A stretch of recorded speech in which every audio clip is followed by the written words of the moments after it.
जो देश को मेडल दिलाने वाली बेटियां हैं, उनके साथ में दिल्ली में प्रधानमंत्री जी भी दिल्ली में हैं, चंद दूरी पर वो बेटियां बैठी हुई थी और वहां तक प्रधानमंत्री नहीं आते हैं। मेडल लेके आती है कि विनेश तू तो हमारे घर की बेटी है। और जब विनेश के जो है पैर खींचे जा रहे थे, हाथ खींचे जा रहे थे, कपड़े खींचे जा रहे थे, अपमान किया जा रहा था जंतर मंतर पर, तब आप नहीं कहते कि ये मेरे देश की बेटी है, आप इसके साथ ऐसा नहीं कर सकते। भारतीय जनता पार्टी की बड़ी नेता थी, जिनको बड़ा घमंड था अपने जीतने पर, जिनको बड़ा घमंड था, जिसने दैनिक भास्कर के पत्रकार की नौकरी हटवा दी थी। मैं स्मृति ईरानी जी की बात कर रही हूँ। मोदी जी ने उनके साथ इंसाफ नहीं किया, ये सब जानते हैं, ये पूरा देश जानता है। और स्मृति ईरानी अपनी दोस्त के घर रह रही है, खा रही है, पी रही है, सो रही है, उनको सपोर्ट किया उनकी दोस्त ने, उन्हीं के पति से उन्होंने शादी कर लिया। तो ये भी एक धोखा हुआ ना, किसी के साथ आपको किसी ने घर दिया है, आपको आकर के यहाँ पे बसाया है किसी ने।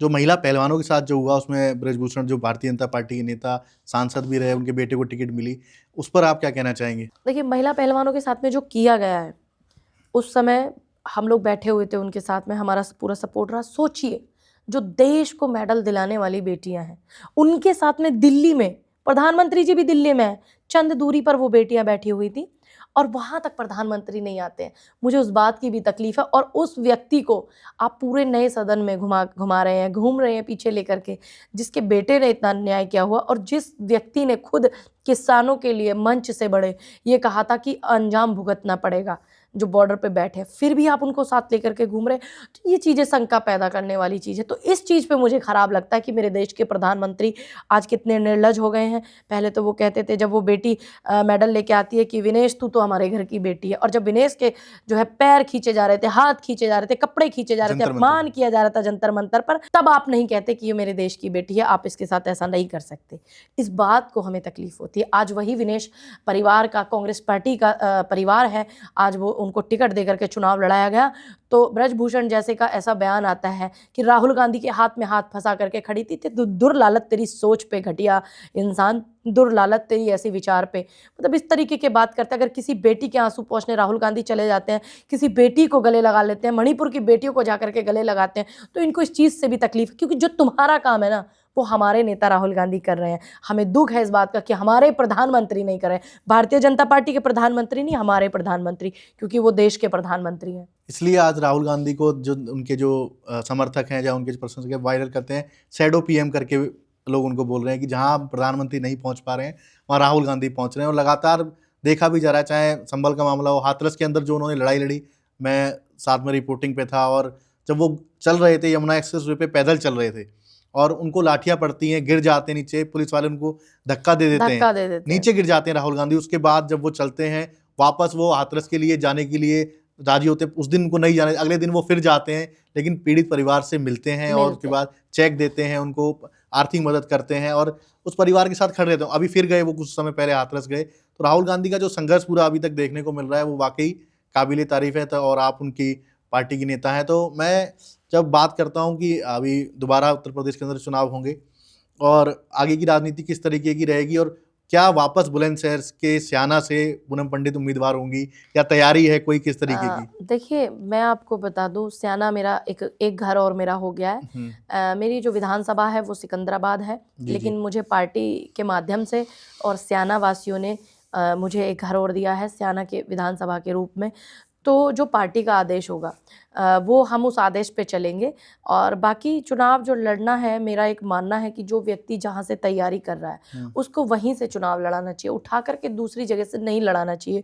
क्योंकि जो वहाँ के लोकल लीडर होते हैं, उनके भी दिल में बड़ा दर्द होता है कि आज हमने 5 साल यहाँ संघर्ष किया, 5 साल हम लड़े, अब कोई बाहर का, जो मैंने फेस किया है, बाहर का व्यक्ति आ गया है। बहुत सारे ऐसे नेता थे वहाँ पे जिन्होंने मुझे इस चीज़ को बोला, अपना दर्द बयां किया, तो मैं बस यही बोलती गई। मैंने कहा, बड़े भाई, अगर मुझसे कुछ होता हो तो आप मुझसे करा लीजिए, मैं जो आपको लिख के देना वो मुझसे लिखवा लीजिए, लेकिन आप, पार्टी का काम है, पार्टी की जिम्मेदारी है।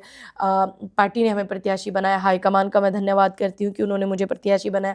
तो अभी आप चुनाव बस लड़वाइए, मेरा आपसे इतना निवेदन है। तो ये चीज़ पार्टी के जो लीडर हैं, हाईकमान है, उनको कहीं से ऊपर से ला करके प्रत्याशी नहीं देने चाहिए। ऊपर से ला करके प्रत्याशी दे करके जो लोकल चुनाव लड़ाने वाले लोग होते हैं वो बड़ा डिस्टर्ब हो जाते हैं, और प्रत्याशी भी बहुत डिस्टर्ब हो जाता है।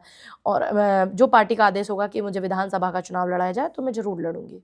एक यूट्यूबर आपसे बात कर रहा था, और बात करते करते जो आपने प्रधानमंत्री नरेंद्र मोदी जी की पत्नी का एक जगह जिक्र किया कि जसोदाबेन, उन्होंने उसके साथ इंसाफ नहीं किया। तो ये क्या पारिवारिक मैटर में उलझना, क्या पूनम पंडित लगातार इस तरीके के बयान देते आते हैं, एक प्रखर वक्ता के रूप में बार बार यूट्यूबर इस चीज़ को उठाते हैं? देखिए, मैंने कभी भी किसी पे पर्सनल अटैक नहीं किया है, मैं आपको बता दूं।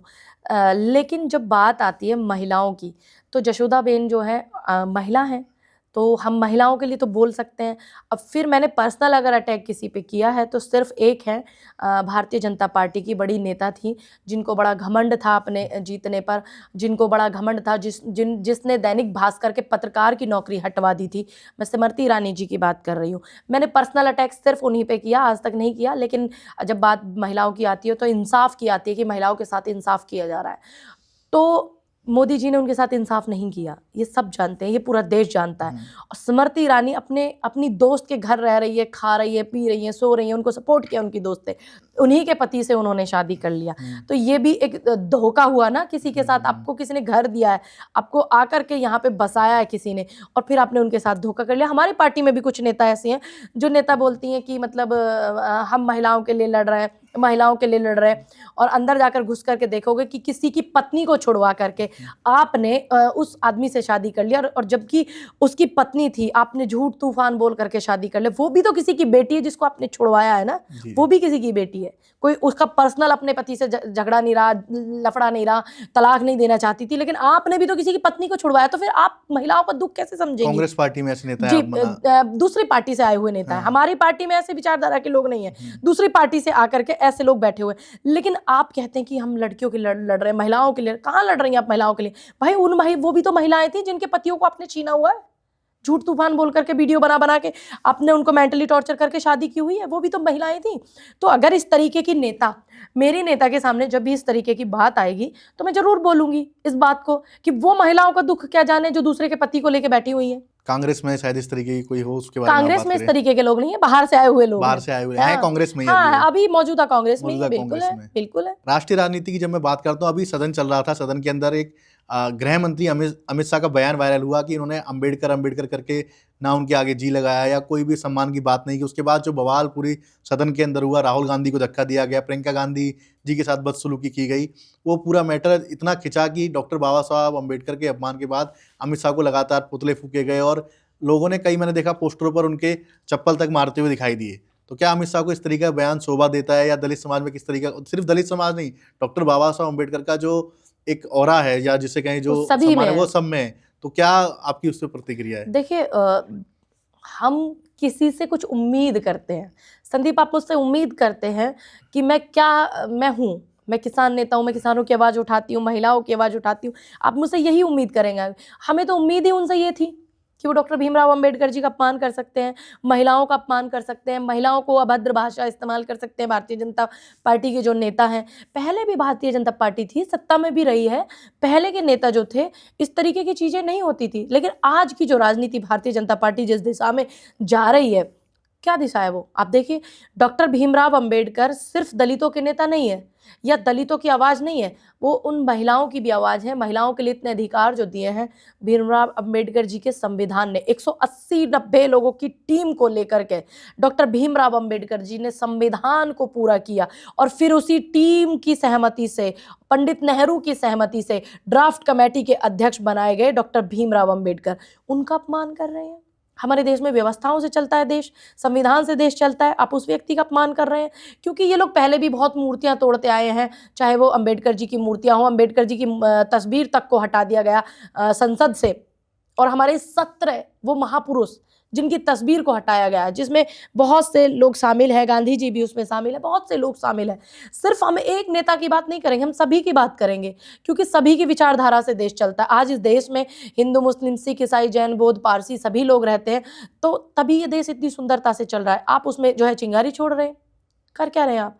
आपने इस तरीके की भाषा का इस्तेमाल किया। जब मुझे याद है, पहले नेता जो है अपना इस्तीफा देते थे, अगर कोई चीज़ हो जाती थी या उसको वो संभाल नहीं पाते थे, या गलत हो जाता, या जनता बोलती थी कि उनको इस्तीफा देना चाहिए। आज भारतीय जनता पार्टी के गठबंधन बैठे नीतीश कुमार, जब रेल मंत्री से रेल हादसा हुआ था, उन्होंने भी इस्तीफा दिया जबकि था। वो सामाजिक न्याय के नेता कहलाते हैं, सामाजिक न्याय की बात करते हैं, और सामाजिक न्याय की सबसे अहम बात यहाँ थी। और दूसरी बात, अब आप जो है उसी पार्टी में बैठे हुए हैं, है ना। अब आपका वो समाज कहाँ गया जिसकी आप बात करते थे, अब आपकी वो नीति कहाँ गई जिसकी आप बात करते थे। और अमित शाह जी ने जो बयान दिया, तो क्या उनको इस्तीफा नहीं देना चाहिए? आप इतनी छोटी सी बात के लिए क्या सोनिया जी से इस्तीफा मांगने लग जाते थे आपके नेता? सोनिया जी माफ़ी मांगे, राहुल जी माफ़ी मांगे, स्मृति ईरानी बार बार संसद में बोलती थी इस बात को। 52 देशों के सामने देश को झुकना पड़ा था जब भारतीय जनता पार्टी की एक प्रवक्ता ने एक समुदाय के खिलाफ बोला था। लिखत में माफी मांगी थी भारत ने, लिखत में। आपकी एक नेता के कारण लिखत में भारत माफी मांग रहा है, तो आप मांगिए ना माफी। क्या देश के प्रधानमंत्री इस अपमान के लिए माफी मांगेंगे? नरेंद्र मोदी जी क्या माफी मांगेंगे उन 700 किसानों की शहादत के लिए? क्या माफी मांगेंगे उन बेटियों के लिए जिनको नंगा घुमाया गया मणिपुर में? क्या माफी मांगेंगे देश के प्रधानमंत्री की उनके गृह मंत्री जो हैं वो इस बात को कर रहे हैं कि उन अपमान कर रहे हैं अम्बेडकर जी का? क्या मांगेंगे देश के प्रधानमंत्री माफी? स्मृति ईरानी बड़ी जोर जोर से चिल्ला के बोलती थी, माफी मांगे सोनिया जी, माफी मांगे सोनिया जी। आप माफी मांगेंगे? अपमान कर रहे हैं अम्बेडकर जी का।